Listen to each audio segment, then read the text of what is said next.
na ba? Ano ang pagboto? Ano ang matalinong pagboto?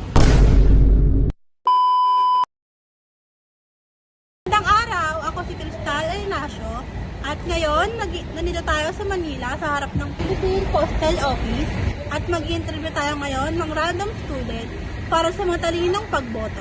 Tara! Botante na po ba kayo? Opo. Okay. Paano po bumoto? Ang pagboto kasi is pipili ka ng kandidato mo sa election.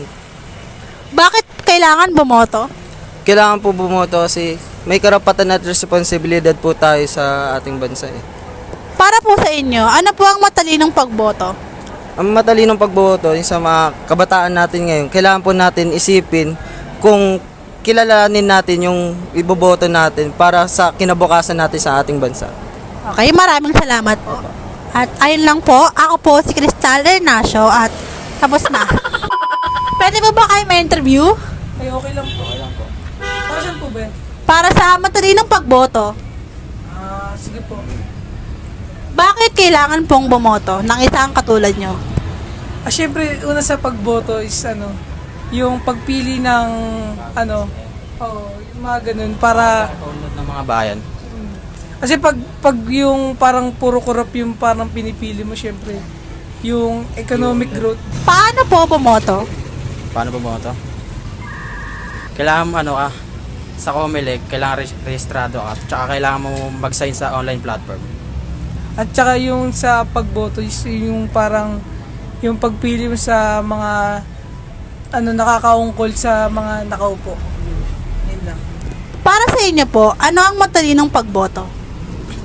Para sa akin, ang matalinong pagboto is para iboboto mo yung bagong president at para sa next generation, uulad yung bayan kung tama yung binoto mo. Ayun, same lang din naman sa akin yung parang yung pagpili ng tamang nakaupo sa bawat kunyari presidente, vice president. Yung iba kasi talaga mostly sa Pinas is kurap yung mga nakaupo. So yung parang pipili mo sana yung kilala mo pati yung titiwala ka. Yun lang. Ay lang at maraming salamat po. Ay na. Tapos na. Uy! Sa Intro ako dito. Hindi, sabi mo dito tayo sa room. At nandito tayo ngayon sa Rob. Ay, lamig.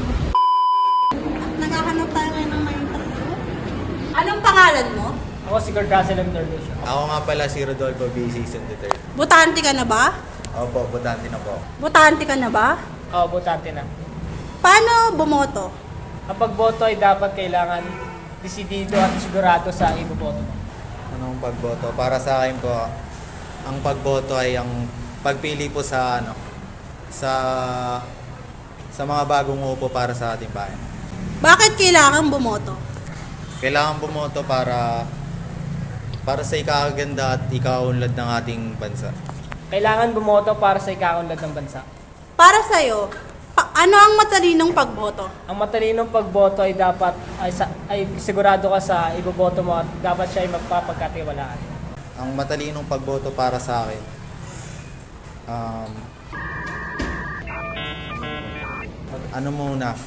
pag-aralan kung alamin muna yung background ng mga kandidato bago siya iboto. Ganun po, para mas kilalanin po muna natin yung iboboto natin bago natin iboto para hindi po tayo magsisisaw.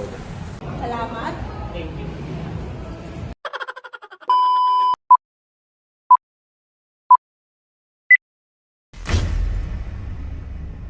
Ano nga ba ang matalinong pagboto? Isa sa pinakamalagang karapatan at responsibilidad ng bawat mamamayan sa isang demokratikong lipunan. Sa kabila ng kalagahan nito, maraming tao nagiging padalos dahil sa kanilang desisyon sa halalan. Upang tunay na makapag-ambag sa pag-unlad ng bansa, kinakailangan ng matalinong pagboto na nagmula sa masusing pag-aaral at pag-unawa sa mga kandidato at issue. Mahalagang alamin ang mga plataforma ng mga kandidato, pati na rin ang kanilang mga nakaraang karanasan at gawaing pampubliko.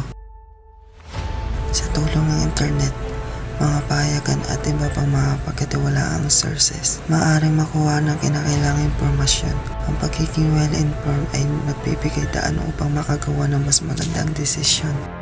Ang pagboto ay hindi lamang isang karapatan kundi isang responsibilidad. Ang bawat boto ay may kapangyarihan na makapagbago at maka-impluwensya sa hinaharap ng bansa. Ang matalinong pagboto ay nag-uugas sa tamang impormasyon, pag-unawa sa mga isyu at integridad ng mga leader. Sa pamamagitan ng masusing paghahanda at pagbibigay halaga sa ating desisyon, nagiging bahagi tayo ng proseso ng pagpapabuti at pag-unlad ng ating lipunan. Nagiging makabuluhan ang ating mga boto at nagiging mas responsible tayo mamamayan. Sa huli, ang tunay na diwa ng demokrasya ay nakasalalay sa ating kakayang pumili ng mga leader na tunay na naglilingkod sa bayan.